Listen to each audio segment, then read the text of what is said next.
ನಮಸ್ಕಾರ. ರಿವ್ಯೂ ಚಾನಲ್ಗೆ ಸ್ವಾಗತ. ನಾನು ಸೌಖ್ಯ ಗಾಂವ್ಕರ್. ರಾಷ್ಟ್ರ ರಾಜಕಾರಣದಲ್ಲಿ ಮತ್ತೊಂದು ದೊಡ್ಡ ಬೆಳವಣಿಗೆ. ಬಿಜೆಪಿ ತೆಕ್ಕೆಗೆ ಕೈ.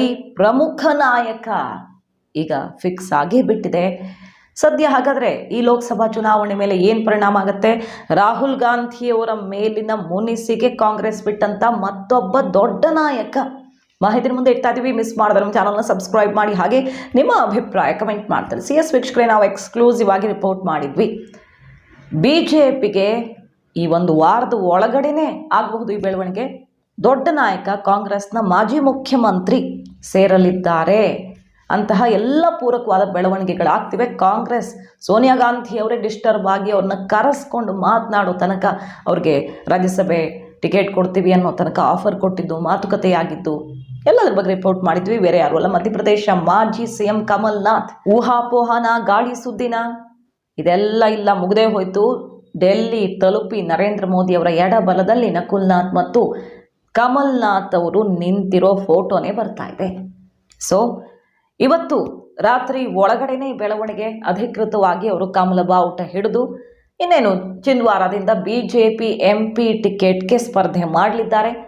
ಕಾಂಗ್ರೆಸ್ನ ಹೆಸರು, ಲೋಗೋ ಎಲ್ಲ ಮಾಯ ಆಗಿಬಿಟ್ಟಿದೆ. ಸೋಷಿಯಲ್ ಮೀಡಿಯಾ ಅವರ ಬಯೋ ಅಪ್ಡೇಟ್ಸಿಂದ ಮಾಯ ಆದಾಗಲೇ ಇವತ್ತೇ ಬೆಳವಣಿಗೆ ಆಗತ್ತಾ ಅನ್ನುವಂಥ ಸುಳಿವು ಸಿಕ್ಕಿತ್ತು. ಈಗ ನರೇಂದ್ರ ಮೋದಿ ಅವರನ್ನೇ ತಲುಪಿಯಾಗಿದೆ, ಮಾತುಕತೆ ಫೈನಲ್ ಆಗಿದೆ. ಸೊ ಮಧ್ಯಪ್ರದೇಶದ ಬಿಗ್ ಲೀಡರ್, ಮಹಾರಾಷ್ಟ್ರದಲ್ಲಿ ಅಶೋಕ್ ಚಾವನ್ ಅವರು ಕಾಂಗ್ರೆಸ್ ತೊರೆದು BJP ಸೇರಿದ್ದು ಅತಿ ದೊಡ್ಡ ನಷ್ಟ. ಯಾಕಂದ್ರೆ ಅಲ್ಲೂ ಅವರು ದೊಡ್ಡ ಕೊಡುಗೆಯನ್ನು ಕೊಟ್ಟಿದ್ದಾರೆ ಪಕ್ಷವನ್ನು ಸ್ಟ್ರಾಂಗ್ ಮಾಡುವಲ್ಲಿ. ಮಾಜಿ ಮುಖ್ಯಮಂತ್ರಿ ಅಲ್ಲೊಬ್ಬರು ಕಾಂಗ್ರೆಸ್ ಬಿಟ್ಟು BJP ಸೇರಿದ್ದು. ಅದರ ಬೆನ್ನಲ್ಲೇ ಈಗ ಕಮಲ್ನಾಥ್ ಅವರ ಬೆಳವಣಿಗೆ. ಈ ಮೊನ್ನೆ ನಡೆದಂತಹ ವಿಧಾನಸಭಾ ಚುನಾವಣೆಯಲ್ಲಿ ರಾಹುಲ್ ಗಾಂಧಿ ಅವ್ರಿಗೂ ಕಮಲ್ನಾಥ್ ಅವ್ರಿಗೂ ಬಹಳ ವ್ಯತ್ಯಾಸಗಳು ಬಂದವು. ಟಿಕೆಟ್ ಫೈನಲ್ ಮಾಡೋ ವಿಚಾರದಲ್ಲಿ ಜಟಾಪಟಿ ಆಯಿತು. ಸುನಿಲ್ ಕಣಗೋಲು ಹೇಳಿದ ಮಾತು ಕಮಲ್ನಾಥ್ ಕೇಳಲಿಲ್ಲ, ಅದಕ್ಕೆ ಸೋಲಾಯಿತು ಅಂತ ಹಣೆಪಟ್ಟಿಯನ್ನು ಕಟ್ಟಿದ್ದು. ಕಾಂಗ್ರೆಸ್ ಸಾರಥ್ಯ ದಿಢೀರಂತ ಬದಲಾಗಿದ್ದು. ಅದ್ರ ಬೆನ್ನಲ್ಲೇ ಡಿಸ್ಟರ್ಬ್ ಆದ ಕಮಲ್ನಾಥ್ ಅವರು ಮಗನ ರಾಜಕೀಯ ಭವಿಷ್ಯ ಲೆಕ್ಕಾಚಾರ ಹಾಕ್ಕೊಂಡು ನಿಧಾನಕ್ಕೆ ಈ ಸೂತ್ರವನ್ನು ಹೆಣೆದ್ರ. ಮೊದಲೇ ಆಫರ್ ಇತ್ತು, ಅದು ಈಗ ಇನ್ನಷ್ಟು ಸಾಲಿಡ್ ಆಗಿ ಒಂದು ರೂಪಕ್ಕೆ ಬಂತು. ಶಿವರಾಜ್ ಸಿಂಗ್ ಚೌಹಾಣಿಂದ ಹಿಡಿದು ಈಗಿನ ಹಾಲಿ ಮುಖ್ಯಮಂತ್ರಿಗಳ ತನಕ ಭೇಟಿ, ಮಾತುಕತೆ ಎಲ್ಲ ಆಗಿತ್ತು. ಈಗಿದು ಅಂತಿಮ ಸ್ವರೂಪವನ್ನು ಪಡ್ಕೊಂಡೇ ಬಿಟ್ಟಿದೆ. ಮಧ್ಯಪ್ರದೇಶದಲ್ಲಿ ಹಾಗಾದರೆ BJP ಆಲ್ರೆಡಿ ಅಲ್ಲಿ ಅಷ್ಟಕ್ಕಷ್ಟು ಬಾಚಿಕೊಳ್ಳೋ ರೀತಿ ಇತ್ತು. ಅದ್ರ ಜೊತೆಗೆ ಮತ್ತಷ್ಟು ಬಲ. ಯಾಕಂದರೆ ಈ ಚುನಾವಣೆಯಲ್ಲಿ ದೊಡ್ಡ ಗೆಲುವು ತಗೊಂಡಿದ್ರು ಕಮಲ್ನಾಥ್ ಅವರು ಅವ್ರ ಜಿಲ್ಲೆಯಲ್ಲಿ ಚೆನ್ನಾಗಿ ಗೆಲ್ಲಿಸ್ಕೊಂಡಿದ್ದಾರೆ ಕಾಂಗ್ರೆಸ್ ಕ್ಯಾಂಡಿಡೇಟ್ಸ್ನ. ಕಳೆದ 2019 MP ಎಲೆಕ್ಷನ್ ನೋಡಿದ್ರೆ ಎಲ್ಲ ಕಡೆ BJP ಗೆದ್ರು. ನಕುಲ್ನಾಥ್ ಅವರು ಮಾತ್ರ ಕ್ಷೇತ್ರ ಉಳಿಸ್ಕೊಂಡ್ರು. ಅಷ್ಟರ ಮಟ್ಟಿಗೆ ಅವರ ಹವಾ ಇದೆ ಆ ಜಿಲ್ಲೆಯಲ್ಲಿ. ಒಂದಿಷ್ಟು ಕ್ಷೇತ್ರಗಳಲ್ಲಿ ಅವರ ಪ್ರಭಾವ ಇನ್ನೂ ಉಳ್ಕೊಂಡಿದೆ. ಅದು ಒಂದು ಕಡೆಗೆ. ಮತ್ತು ಕಾಂಗ್ರೆಸ್ನ ಕಟ್ಟಾಳು ಖರ್ಗೆ ಅವ್ರಿಗಿಂತ ಮುಂಚೆ AICC ಅಧ್ಯಕ್ಷರ ಸ್ಥಾನದಲ್ಲಿ ಕೂರೋದಕ್ಕೆ ಹೆಸರು ಬಂದಿದ್ದು ಕಮಲ್ನಾಥ್ ಅವ್ರದ್ದು. ಆಮೇಲೆ ಅಶೋಕ್ ಗೆಹ್ಲೋಟ್, ಆಮೇಲೆ ಎಲ್ಲ ಜಟಾಪಟಿ ಮತ್ತೊಂದು ಆಗಿ ಖರ್ಗೆ ಅವರನ್ನು ಕೂರಿಸಿದ್ದು ಗೊತ್ತು ನಮಗೆ. ಸೊ ಕಾಂಗ್ರೆಸ್ ರಾಷ್ಟ್ರೀಯ ಅಧ್ಯಕ್ಷ ಸ್ಥಾನಕ್ಕೆ ಯಾರ ಹೆಸರನ್ನು ಕರೆದಿದ್ರು ಸೋನಿಯಾ ಗಾಂಧಿ ಅವರು, ಅಂಥವ್ರು ಇವತ್ತು BJP ಸೇರ್ತಾ ಇರೋದು ಎಲೆಕ್ಷನ್ ಹೊತ್ತಲ್ಲಿ. ಅಂದರೆ ಇದು ಅತಿ ದೊಡ್ಡ ಆಘಾತ. ರಾಹುಲ್ ಗಾಂಧಿ ಅವರ ಜೊತೆಗಿನ ವ್ಯತ್ಯಾಸದಿಂದ ಅನ್ನೋದ್ರಲ್ಲಿ ಅನುಮಾನವೇ ಇಲ್ಲ. ಚುನಾವಣೆ ಬೆನ್ನಲ್ಲೇ ಈ ಬಹುದೊಡ್ಡ ಬೆಳವಣಿಗೆ. ರಾಮ ಮಂದಿರದ ವಿಚಾರದಲ್ಲೂ ಎಲ್ಲ ಡಿಸ್ಟರ್ಬ್ ಆಗಿದ್ರು. ಯಾಕಂದರೆ ಮಧ್ಯಪ್ರದೇಶ UPಲೆಲ್ಲ ಕಾಂಗ್ರೆಸ್ನವರು ಹಿಂದುತ್ವ ರಾಜಕಾರಣನೇ ಮಾಡಲೇಬೇಕು. ಅಂಥದ್ರಲ್ಲಿ ತಮ್ಮ ಹೈಕಮಾಂಡ್ ತಗೊಂಡಂಥ ನಿರ್ಧಾರ, ಕಾರ್ಯಕ್ರಮದಿಂದ ದೂರ ಉಳಿದಿದ್ದು ಎಲ್ಲ ನಮಗೂ ಲಾಸ್ ಆಗುತ್ತೆ ವೈಯಕ್ತಿಕವಾಗಿ ಅನ್ನೋ ಥರದ ಇಮೇಜ್ ಇತ್ತು. ಆಗ ಅಪ್ಪ ಮಗ ನಕುಲ್ನಾಥ್ ಮತ್ತು ಕಮಲ್ನಾಥ್ ಅವರು ಭಾರತ್ ನ್ಯಾಯ ಯಾತ್ರೆ ತಯಾರಿ ಮಾಡ್ತಿರ್ಲಿಲ್ಲ. ಭಾರತ್ ನ್ಯಾಯ ಯಾತ್ರೆಗೆ ಎಲ್ಲ ಸಿದ್ಧತೆ ಮಾಡ್ಕೊಳ್ತಿದ್ರೆ ಇವರು ರಾಮ ಭಜನೆ, ಹನುಮ ಭಜನೆ ಕಾರ್ಯಕ್ರಮಗಳಲ್ಲಿ ಬ್ಯುಸಿ ಆಗಿದ್ದು ಕೂಡ ಗಮನ ಸೆಳೀತು. ಆವತ್ತಿಂದಾನೇ ತಯಾರಿ ಶುರುವಾಗಿತ್ತ. ಹಾಗಾದರೆ BJP ಕಡೆಗೆ ನಡಿಗೆ ಅನ್ನುವಂಥ ಪ್ರಶ್ನೆ. ಅದಕ್ಕೆ ಪೂರಕವಾಗಿ ಕಮಲ್ನಾಥ್ ಅವ್ರಿಗೆ ಬೇಕಾದಂತೆ ಅಧಿಕಾರಿಗಳ ನೇಮಕಕ್ಕೆ ಸರ್ಕಾರ ಮುದ್ರೆ ಒತ್ತಿದ್ದು ಎಲ್ಲ ಆಗ್ತಾಯಿತ್ತು. ಅವರ ಬೆಂಬಲಿಗರು ಕೂಡ ದೊಡ್ಡ ಸಂಖ್ಯೆಯಲ್ಲಿ ಮೊನ್ನೆ ಎಷ್ಟೇ ಕಮಲ ಹಿಡಿದಿದ್ರು ನೋಡಿ. ಒಬ್ಬರೇ ಬರ್ತಿರೋದಲ್ಲ, ಅಪ್ಪ ಮಗ ಇಬ್ಬರೇ ಬರ್ತಿರೋದಲ್ಲ.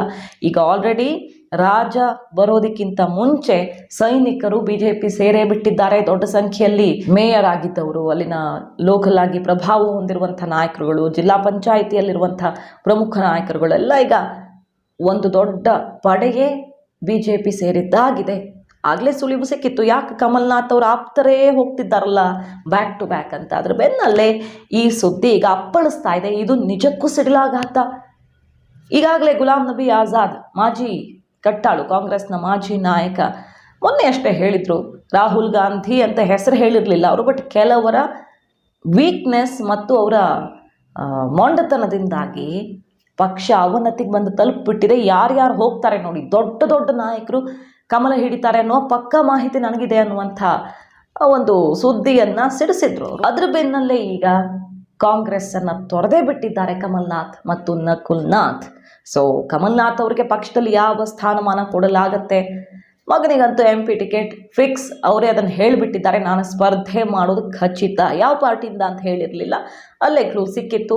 ಸೊ ಕಮಲ್ನಾಥ್ ಅವರನ್ನು ಪಕ್ಷದಲ್ಲಿ ಹೇಗೆ ತೊಡಗಿಸಿಕೊಳ್ಳುತ್ತೆ BJP ಅನ್ನೋದನ್ನು ಕಾದು ನೋಡಬೇಕು. ಮಾರ್ಚ್ 3ನೇ ತಾರೀಕು ರಾಹುಲ್ ಗಾಂಧಿ ಅವರು ಭಾರತ್ ನ್ಯಾಯ ಯಾತ್ರೆ ಮೂಲಕ ಮಧ್ಯಪ್ರದೇಶಕ್ಕೆ ಎಂಟ್ರಿ ಕೊಡ್ತಾರೆ. ಅದರ ಒಳಗಡೆನೆ ಈಗ ಈ ಸಿಡಿಲಾಘಾತ.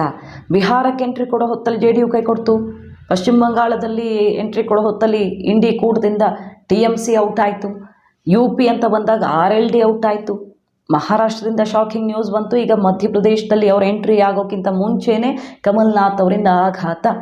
ಖರ್ಗೆ ಅವರು ಮೊನ್ನೆ ಒಂದು ಮಾತಾಡಿದ್ರು, ಮೋದಿ ಅವ್ರನ್ನೇ ಭೇಟಿಯಾಗಿ ನಾನು ಕೇಳಿದೆ, ನಮ್ಮ ಇನ್ನೆಷ್ಟು ನಾಯಕರನ್ನ ಸೆಳ್ಕೊಳ್ಳೋರಿದ್ದೀರಿ, ಇದು ಈ ನಾಯಕರುಗಳ ಪಕ್ಷಾಂತರ ಮಾಡ್ತಿರೋರ ಹೇಳಿತನ ಅಂತ ನಾನು ಮೋದಿ ಅವರನ್ನೇ ನೇರ ಭೇಟಿಯಾಗಿ ಪ್ರಶ್ನೆ ಮಾಡಿ ಬಂದಿದ್ದೀನಿ, ನಾನೇನು ಮಾಡೋಕ್ಕಾಗುತ್ತೆ ಅಂತಾರೆ. ಸುಮ್ಮನೆ ಹೋಗ್ತಿರೋದಲ್ಲ, ಕರೆಸ್ಕೊಳ್ತಿರೋದು ಅವರು ಅಂತೆಲ್ಲ ವಾಗ್ದಾಳಿ ನಡೆಸಿದ್ರು. ಆ ಕಡೆ ಹರಿಯಾಣದಲ್ಲಿ ರೇವಾರಿಯಲ್ಲಿ ನಿಂತು ಭಾಷಣ ಮಾಡುವಾಗ ನರೇಂದ್ರ ಮೋದಿ ಅವರು ಏನಂದ್ರು, ಕಾಂಗ್ರೆಸ್ನಲ್ಲಿ ಕೊನೆಗೆ ಅವರ ಪರಿವಾರ ಮಾತ್ರ ಉಳ್ಕೊಳ್ಳುತ್ತೆ, ಒಂದು ಫ್ಯಾಮಿಲಿ ಮಾತ್ರ ಉಳ್ಕೊಳ್ಳುತ್ತೆ, ಎಲ್ಲ BJPಗೆ ಬರ್ತಾ ಇದ್ದಾರೆ, ಯಾಕಂದರೆ ಈ ಫ್ಯಾಮಿಲಿ ಪಾಲಿಟಿಕ್ಸ್ ಮತ್ತು ಅಲ್ಲಿನ ಅನ್ಯಾಯ ಅನ್ನೋ ರೀತಿಯ ಮಾತುಗಳನ್ನಾಡಿ ವಾಗ್ದಾಳಿ ನಡೆಸಿದ್ರು. ಅದ್ರ ಬೆನ್ನಲ್ಲೇ ಬಿಗ್ ಲೀಡರ್ ಎಂಟ್ರಿ. एक परिवार के मोह में फंसी कांग्रेस, हरियाणा भी वही हाल है।